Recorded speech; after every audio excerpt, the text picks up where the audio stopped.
She became a conservative icon along with Ronald Reagan in the 1970s and 80s. She was a tireless advocate for the unborn, staunchly anti-communist, and she lobbied against and ultimately defeated the Equal Rights Amendment to the Constitution.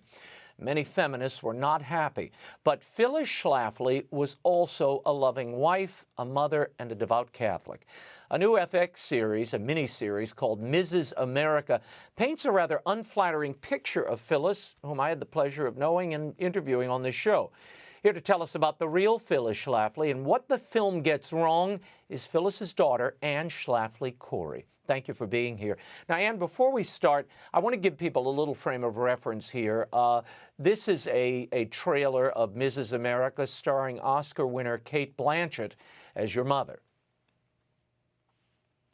We need to talk about the threat of the women's liberation movement. So let me be clear. I am not against women working outside the home. That's their choice.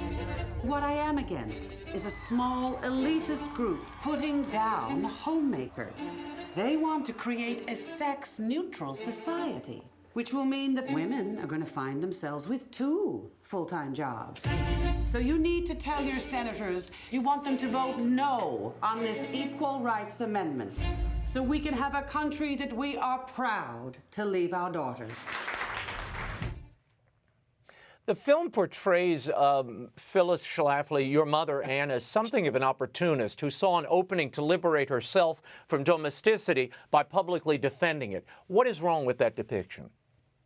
Well, there's a lot wrong with it because everything my mother did publicly came from her core beliefs. And as you mentioned, her core beliefs was her deep faith in God and her Catholicism. And from that, she got the strength and the message to broadcast out, which are that men and women are fundamentally and biologically different from each other, and to make it a sex-neutral society would ultimately harm women. My mother did what she did because she fully believed in what she was doing.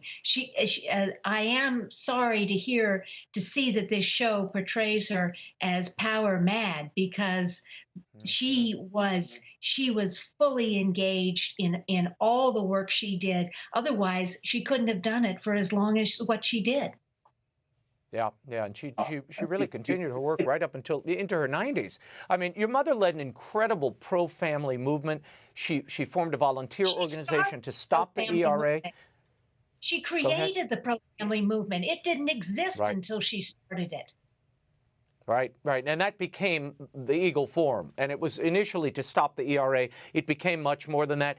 Also, your mom and dad started the Cardinal Maggenti Foundation, which was critical in advancing pro-liberty, pro-faith message at a time when communism's embrace was being felt pretty heartily in certain sectors of American society.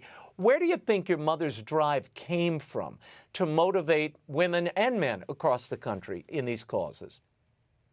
Well, my mother's drive came because she wanted the country to be a better country for her children and her grandchildren. That was ultimately her drive. But I'm so glad, Raymond, that you brought up the Cardinal Maggenti Foundation, because in the first episode, the person who gets treated the worst is my Aunt Eleanor Schlafly, who co-founded Cardinal Maggenti Foundation with my parents.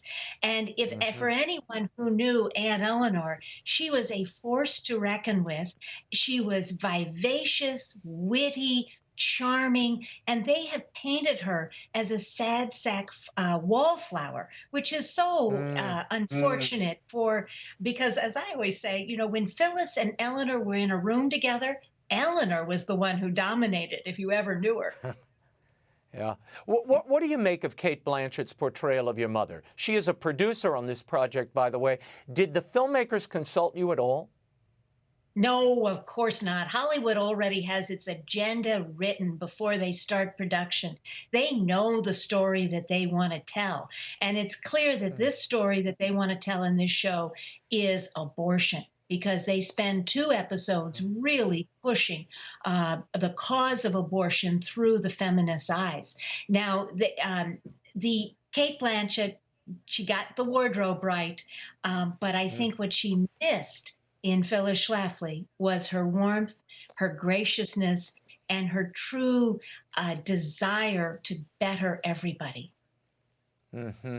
No, there was your mother was not unlike Mother Angelica, who knew your mother as well. That, there was a very warm maternal side, and then there was always also that kind of steel magnolia side when you cross them, or when they were on their mission. But this portrayal is all steel and not much of anything else. I only saw the first episode. I didn't feel like going much further. In the 1970s, Anne, the ERA was on track to become the 27th Amendment. Your mother's grassroots efforts stopped that. Proponents of the ERA said it would protect women's rights. What did your mother see in the ERA that others didn't? Well, I think ultimately what she saw is that it did not put women in the Constitution. It put sex in the Constitution. And maybe people in the 1970s understood that what the definition of sex was then, but it has so far changed today. Nobody knows what sex means, and it's constantly being redefined. But ultimately, if men and women are interchangeable in every situation, women lose. Women are harmed. Yeah. And so the ERA failed because the more people learned about it, the less they liked it. Yeah, well, your mother was also a great organizer, and featured also in this, it is purportedly the story of Phyllis Schlafly. It's actually a counter-narrative of a feminist who I interviewed, Bella Abzug, Gloria Steinem, and others have featured here. Vanity Fair, in its review, claims the following. Phyllis Schlafly is not an anti-hero in the mold of tortured mob boss Tony Soprano. She styled herself into the villain of the women's liberation movement, a villain who with cartoonish relish endorsed hateful ideology for her own advancement. All the humanity Blanchett breathes into her is beside the point. She made herself into a monster. I have to tell you, I was angry when I read this review. Obviously, it's more political than a review of the movie. Your reaction to it? Well, I think the show does try to paint her as a kind of mommy dearest figure, and tries to make her into this desperate, power-mad person. But she could not have had such success leading volunteer women if they didn't admire her, and of course she mentored so many women to succeed.